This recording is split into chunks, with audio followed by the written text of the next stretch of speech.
Republicans taking action to put the work back in welfare. Today, Senator Mike Lee introducing a bill that would restore the work requirement for food stamps. That requirement was repealed in President Obama's 2009 stimulus legislation. So how will the new bill get people back to work? Senator Mike Lee joins us. Nice to see you, sir. Good to be here. First of all, why was the work requirement taken out of the stimulus bill? What was the thinking behind that? I'm not sure there was a whole lot of thinking behind it. I think it ran into some political trouble on the other side of the aisle, and it should be back in there. You know, what we're trying to do with this bill and with other measures like it, Greta, is not just make our welfare system smaller, but to make it more effective and more efficient so that it doesn't have to be so big. And is the thinking behind if you get people in some sort of work program that presumably they will maintain an economic status and maybe work themselves out, I take it, right? Precisely. That's the ideal, because what we want here is to help Americans get out of poverty. We have federal policy right now that artificially keeps people in poverty. It creates a poverty trap.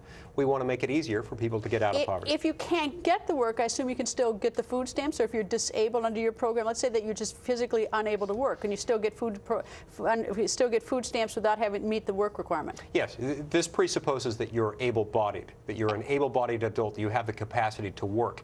What about that there's a job available? What about a job available? Well, then if there's not a job available, then there are certain training programs that you could go through. There are certain volunteering programs that you could go through.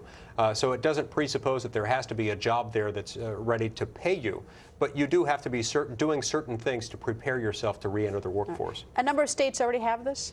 Yes, a number of states already have it. And so what we want to do is to make this system-wide within the federal system, create more transparency among the states, and make the whole program more effective and efficient so it doesn't have to be so big. What's the response from the Democratic side of the aisle?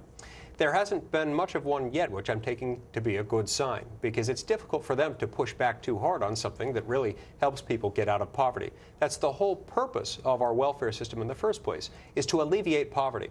And we want to get people out of poverty. They're going to have a hard time contending against that. If you currently work, are you now unable to get the food stamps? I mean is that an impediment to getting food stamps?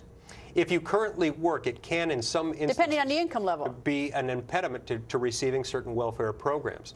And so one of the things that we're worried about is the fact that if you take an entry-level job, in many cases you might find an effective marginal tax rate of 90%, meaning when you take into account what you have to pay in taxes, plus what you lose in welfare benefits, you're actually worse off by taking an entry-level job than you would be just by staying on welfare and not working at all. So I take it that what the bill would do is sort of just encourage you and put more pressure on you to maybe to get up and do a little work if you're able-bodied, and if you can find a job or a training program. It's a little boost. Yes, exactly. A little boost, a little encouragement to help encourage people and transition people into the workplace so that they're not held in poverty, kept in place by federal policy that's failed us. For the life of me, I don't know why I was taken out of the stimulus bill. I mean, why the work requirement. We had a work requirement until the stimulus bill. Yes. And then it was taken out. Anyway. Senator, always nice to see you, sir. Thank you. And that